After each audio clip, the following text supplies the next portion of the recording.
श्री महाकालकवचम्। भैरव उवाच अथ वक्ष्यामि देवेशी कवचं मन्त्रगर्भकम् मूलमन्त्रस्वरूपं च विश्वमङ्गलकाभिधम् सर्वसम्पत्प्रदं चैव महाकालस्य पार्वती। गुह्याति गुह्यपरमं मूलमन्त्रत्रयध्रुवम् परमार्थप्रदं नित्यं भोगमोक्षैककारणम् महाभयहरं देवी महेश्वर्यप्रदं शिवे। कवचस्यास्य देवेशी ऋषिर्भैरव ईरितः अनुष्टुप् छन्द इत्युक्तं महाकालश्च देवता। कूर्चबीजं पराशक्तिस्तारं कीलिकमीरितं धर्मार्थकाममोक्षार्थे विनियोगः प्रकीर्तितः। श्यामवर्णं महाकायं महाकालं त्रिलोचनं नीलकण्ठं स्वतेजस्कं नेत्रत्रयविभूषितं खट्वाङ्गचर्मधरं देवं वरदाभयपाणिकम् शूलहस्तं च खट्वाङ्गं धारिणं मन्त्रनायकं पिनाकहस्तं देवेशं तोमरं बिभ्रतं विभुं। प्रातः पठेत् सहस्रं वै भैरवं तु सदा स्मरेत्। एवं विधेन ध्यानेन मनसा चिन्तयेद् विभुम्।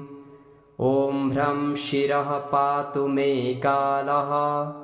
ललाटे ह्रीं सदा मम। ह्रं कारकं प्रतीच्यां मे बीजद्वयस्वरूपिणी। ह्रीं पातु लोचनद्वन्द्वं मुखं ह्रीं बीजरूपिणी। ह्रीं कारकं कण्ठदेशे ह्रीं पातु स्कन्धयोर्मम। महाकालः सदा पातु भुजौ सव्येनसौ मम।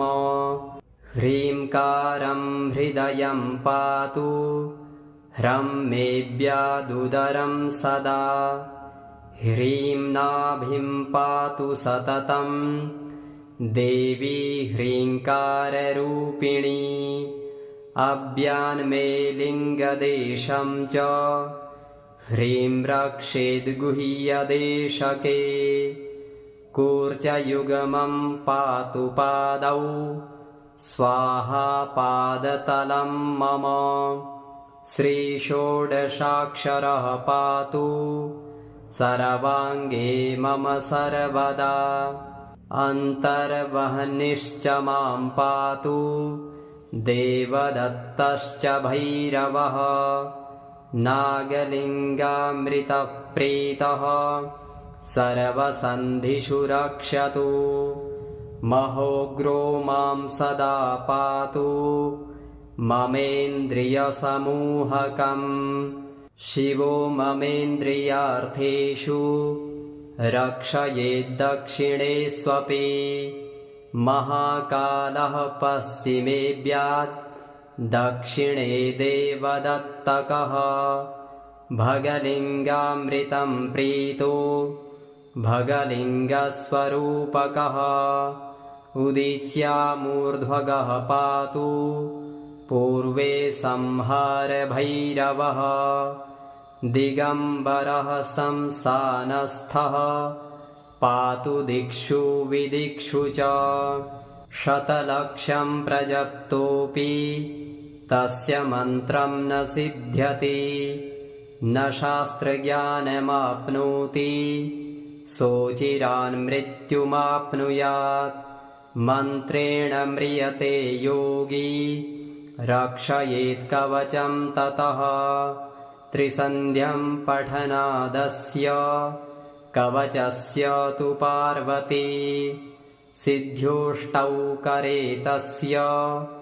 महेश इव चापरः रूपेण स्मरतुल्येष्टो कामिनीनां प्रियो भवेत् तस्मादेतत्सु कवचं न देयं यस्य कस्यचित् भक्तियुक्ताय शान्ताय दानशीलाय धीमते यो ददाति सुशिष्येभ्यो वश्ये तस्य जगद्भवेत् गुह्याद्गुह्यतरं गुह्यं महारुद्रेण भाषितम् रवौ भूर्जे लिखेद्वर्म स्वयंभूः कुसुमस्त्रजा कुङ्कुमेनाष्टगन्धेन रक्तेन निजरेतसा धारयन्मूर्ध्नि वा बाहौ प्राप्नुयात् परमां गतिम् धनकामो लभेद्वित्तं पुत्रकामो लभेत् प्रजाम् सर्वान् रिपून् रणे जित्वा कल्याणी गृहमाविशेत् यस्य कण्ठगतं तस्य करस्ताः सर्वसिद्धयः श्रीविश्वकवचं नाम कवचं न प्रकाशयेत् रहस्यातिरहस्यं च गोपनीयं स्वयोनिवत् श्रीमहाकालकवचम् भैरव उवाच अथ वक्ष्यामि देवेशि कवचं मन्त्रगर्भकम् मूलमन्त्रस्वरूपं च विश्वमङ्गलकाभिधम् सर्वसम्पत्प्रदं चैव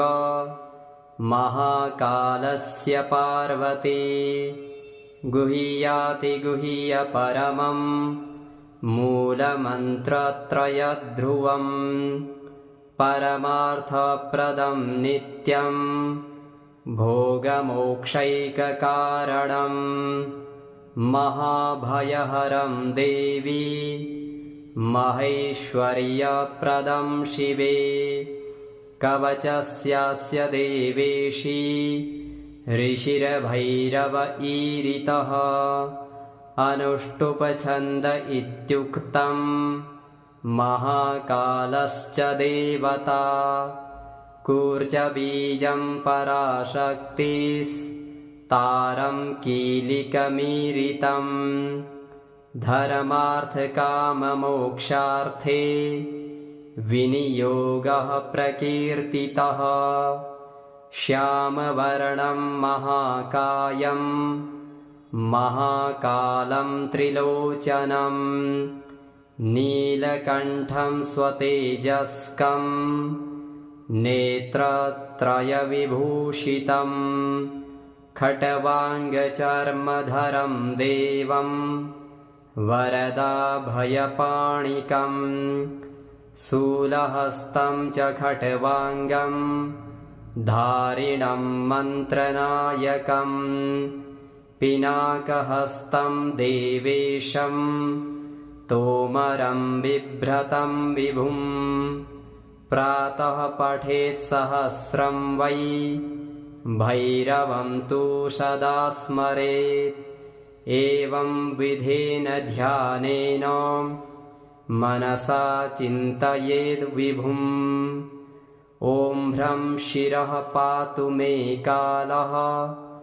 ललाटे ह्रीं सदा मम ह्रंकारकं प्रतीच्यां मे बीजद्वयस्वरूपिणी ह्रीं पातु लोचनद्वन्द्वं मुखं ह्रीं बीजरूपिणी ह्रीङ्कारकं कण्ठदेशे ह्रीं पातु स्कन्धयोर्मम महाकालः सदा पातु भुजौ सव्येन सौ मम ह्रीङ्कारं हृदयं पातु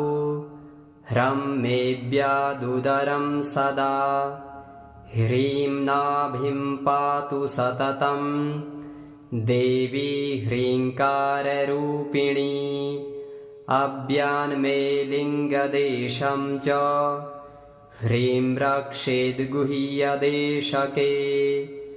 कूर्चयुग्मं पातु पादौ स्वाहा पादतलं मम श्रीषोडशाक्षरः पातु सर्वाङ्गे मम सर्वदा अन्तर्वह्निश्च मां पातु देवदत्तश्च भैरवः नागलिङ्गामृतप्रीतः सर्वसन्धिषु रक्षतु महोग्रो मां सदा पातु ममेन्द्रियसमूहकम् शिवो ममेन्द्रियार्थेषु रक्षयेद्दक्षिणे स्वपि महाकालः पश्चिमेऽव्यात् दक्षिणे देवदत्तकः भगलिङ्गामृतं प्रीतो भगलिङ्गस्वरूपकः उदीच्यामूर्ध्वगः पातु पूर्वे संहारभैरवः दिगम्बरः संसानस्थः पातु दिक्षु विदिक्षु च शतलक्षं प्रजप्तोऽपि तस्य मन्त्रं न सिद्ध्यति न शास्त्रज्ञानमाप्नोति सोचिरान् मृत्युमाप्नुयात् मन्त्रेण म्रियते योगी रक्षयेत् कवचं ततः त्रिसन्ध्यं पठनादस्य कवचस्य तु पार्वती सिद्ध्योष्टौ करे तस्य महेश इव चापरः रूपेण स्मरतुल्येष्टो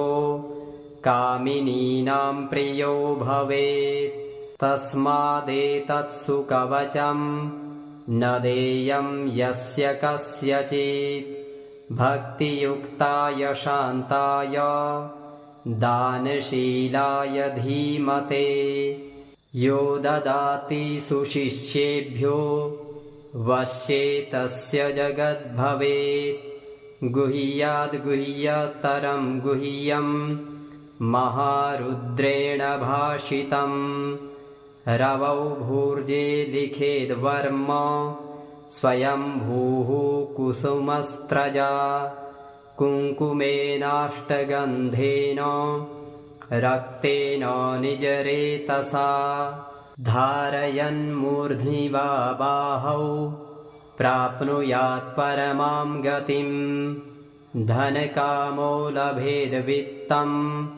पुत्रकामो लभेत् प्रजाम् सर्वान् रिपून् रणे जित्वा कल्याणी गृहमाविशेत् यस्य कण्ठगतं तस्य करस्ताः सर्वसिद्धयः श्रीविश्वकवचं नाम कवचं न प्रकाशयेत् रहस्यातिरहस्यं च गोपनीयं स्वयोनिवत् श्री महाकालकवचं भैरव उवाच अथ वक्ष्यामि देवेशी कवचं मन्त्रगर्भकं मूलमन्त्रस्वरूपं च विश्वमङ्गलकाभिधम् सर्वसम्पत्प्रदं चैव महाकालस्य पार्वती गुह्यातिगुह्यपरमं मूलमन्त्रत्रयध्रुवम् परमार्थप्रदं नित्यं भोगमोक्षैककारणं महाभयहरं देवी महेश्वर्यप्रदं शिवे कवचस्यास्य देवेशी ऋषिर्भैरव ईरितः अनुष्टुप्छन्द इत्युक्तं महाकालश्च देवता कूर्चबीजं पराशक्तिस्तारं कीलिकमीरितं धर्मार्थकाममोक्षार्थे विनियोगः प्रकीर्तितः श्यामवर्णं महाकायं महाकालं त्रिलोचनं नीलकण्ठं स्वतेजस्कं नेत्रत्रयविभूषितं खट्वाङ्गचर्मधरं देवं वरदाभयपाणिकं शूलहस्तं च खट्वाङ्गं धारिणं मन्त्रनायकं पिनाकहस्तं देवेशं तोमरं बिभ्रतं विभुं प्रातः पठेत् सहस्रं वै भैरवं तु सदा स्मरेत् एवं विधेन ध्यानेन मनसा चिन्तयेद् विभुम् ॐ ह्रं शिरः पातु मे कालः ललाटे ह्रीं सदा मम ह्रंकारकं प्रतीच्यां मे बीजद्वयस्वरूपिणी ह्रीं पातु लोचनद्वन्द्वं मुखं ह्रीं बीजरूपिणी ह्रींकारकं कण्ठदेशे ह्रीं पातु स्कन्धयोर्मम महाकालः सदा पातु भुजौ सव्येनसौ मम ह्रींकारं हृदयं पातु ह्रं मेऽव्यादुदरं सदा ह्रीं नाभिं पातु सततं देवी ह्रींकाररूपिणी अव्यान्मे लिङ्गदेशं च ह्रीं रक्षेद्गुह्यदेशके कूर्चयुग्मं पातु पादौ स्वाहा पादतलं मम श्रीषोडशाक्षरः पातु सर्वाङ्गे मम सर्वदा अन्तर्वह्निश्च मां पातु देवदत्तश्च भैरवः नागलिङ्गामृतप्रीतः सर्वसन्धिषु रक्षतु महोग्रो मां सदा पातु ममेन्द्रियसमूहकम् शिवो ममेन्द्रियार्थेषु रक्षयेद्दक्षिणे स्वपि महाकालः पश्चिमेऽव्यात् दक्षिणे देवदत्तकः भगलिङ्गामृतं प्रीतो भगलिङ्गस्वरूपकः उदीच्यामूर्ध्वगः पातु पूर्वे संहारभैरवः दिगम्बरः संसानस्थः पातु दिक्षु विदिक्षु च शतलक्षं प्रजप्तोऽपि तस्य मन्त्रं न सिद्ध्यति न शास्त्रज्ञानमाप्नोति सोचिरान् मृत्युमाप्नुयात् मन्त्रेण म्रियते योगी रक्षयेत् कवचं ततः त्रिसन्ध्यं पठनादस्य कवचस्य तु पार्वती सिद्ध्योष्टौ करे तस्य महेश इव चापरः रूपेण स्मरतुल्येष्टो कामिनीनां प्रियो भवेत् तस्मादेतत्सु कवचं न देयं यस्य कस्यचित् भक्तियुक्ताय शान्ताय दानशीलाय धीमते यो ददाति सुशिष्येभ्यो वश्येतस्य जगद्भवेत् गुह्याद्गुह्यतरं गुह्यं महारुद्रेण भाषितं रवौ भूर्जे लिखेद्वर्म स्वयंभूः कुसुमस्त्रजा कुङ्कुमेनाष्टगन्धेन रक्तेन निजरेतसा धारयन्मूर्ध्नि वा बाहौ प्राप्नुयात् परमां गतिं धनकामो लभेद्वित्तं पुत्रकामो लभेत् प्रजां सर्वान् रिपून् रणे जित्वा कल्याणी गृहमाविशेत् यस्य कण्ठगतं तस्य करस्ताः सर्वसिद्धयः श्रीविश्वकवचं नाम कवचं न प्रकाशयेत् रहस्यातिरहस्यं च गोपनीयं स्वयोनिवत् श्रीमहाकालकवचम् भैरव उवाच अथ वक्ष्यामि देवेशि कवचं मन्त्रगर्भकम् मूलमन्त्रस्वरूपं च विश्वमङ्गलकाभिधम् सर्वसम्पत्प्रदं चैव महाकालस्य पार्वती गुह्यातिगुह्यपरमं मूलमन्त्रत्रयध्रुवम् परमार्थप्रदं नित्यं भोगमोक्षैककारणम् महाभयहरं देवी महेश्वर्यप्रदं शिवे कवचस्यास्य देवेशी ऋषिर्भैरव ईरितः अनुष्टुप्छन्द इत्युक्तं महाकालश्च देवता कूर्चबीजं पराशक्तिस्तारं कीलिकमीरितं धर्मार्थकाममोक्षार्थे विनियोगः प्रकीर्तितः श्यामवर्णं महाकायं महाकालं त्रिलोचनं नीलकण्ठं स्वतेजस्कं नेत्रत्रयविभूषितं खट्वाङ्गचर्मधरं देवं वरदाभयपाणिकं शूलहस्तं च खट्वाङ्गं धारिणं मन्त्रनायकं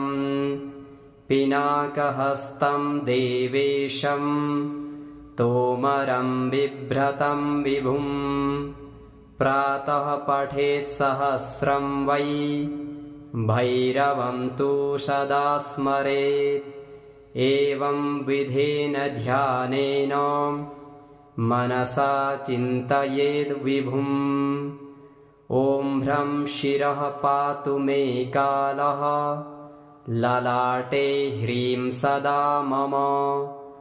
ह्रंकारकं प्रतीच्यां मे बीजद्वयस्वरूपिणी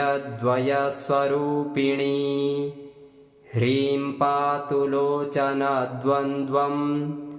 मुखं ह्रीं बीजरूपिणी ह्रींकारकं कण्ठदेशे ह्रीं पातु स्कन्धयोर्मम महाकालः सदा पातु भुजौ सव्येनसौ मम ह्रींकारं हृदयं पातु ह्रं मेऽव्यादुदरं सदा ह्रीं नाभिं पातु सततं देवी ह्रींकाररूपिणी अव्यान्मे लिङ्गदेशं च ह्रीं रक्षेद्गुह्यदेशके कूर्चयुग्मं पातु पादौ स्वाहा पादतलं मम श्रीषोडशाक्षरः पातु सर्वाङ्गे मम सर्वदा अन्तर्वह्निश्च मां पातु देवदत्तश्च भैरवः नागलिङ्गामृतप्रीतः सर्वसन्धिषु रक्षतु महोग्रो मां सदा पातु ममेन्द्रियसमूहकम् शिवो ममेन्द्रियार्थेषु रक्षयेद्दक्षिणे स्वपि महाकालः पश्चिमेऽव्यात् दक्षिणे देवदत्तकः भगलिङ्गामृतं प्रीतो भगलिङ्गस्वरूपकः उदीच्यामूर्ध्वगः पातु पूर्वे संहारभैरवः दिगम्बरः संसानस्थः पातु दिक्षु विदिक्षु च शतलक्षं प्रजप्तोऽपि तस्य मन्त्रं न सिद्ध्यति न शास्त्रज्ञानमाप्नोति सोचिरान् मृत्युमाप्नुयात् मन्त्रेण म्रियते योगी रक्षयेत् कवचं ततः त्रिसन्ध्यं पठनादस्य कवचस्य तु पार्वती सिद्ध्योष्टौ करे तस्य महेश इव चापरः रूपेण स्मरतुल्येष्टो कामिनीनां प्रियो भवेत् तस्मादेतत्सु कवचं न देयं यस्य कस्यचित् भक्तियुक्ताय शान्ताय दानशीलाय धीमते यो ददाति सुशिष्येभ्यो वश्ये तस्य जगद्भवेत् गुह्याद्गुह्यतरं गुह्यं महारुद्रेण भाषितम् रवौ भूर्जे लिखेद्वर्म स्वयंभूः कुसुमस्त्रजा कुङ्कुमेनाष्टगन्धेन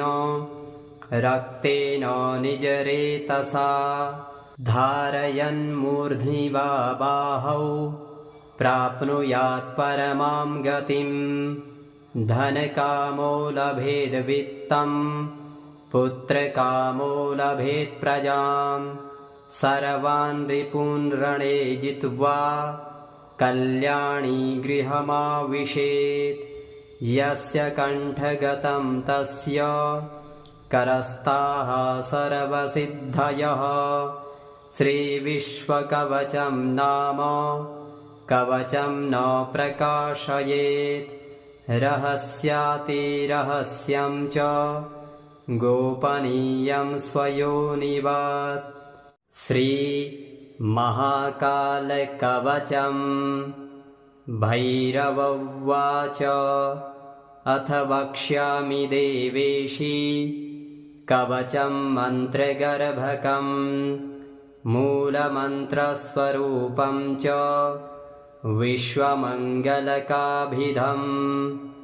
सर्वसम्पत्प्रदं चैव महाकालस्य पार्वती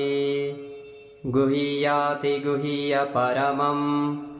मूलमन्त्रत्रयध्रुवम् परमार्थप्रदं नित्यं भोगमोक्षैककारणम् महाभयहरं देवी महेश्वर्यप्रदं शिवे कवचस्यास्य देवेशी ऋषिर्भैरव ईरितः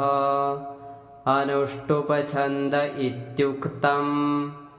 महाकालश्च देवता कूर्चबीजं पराशक्तिस्तारं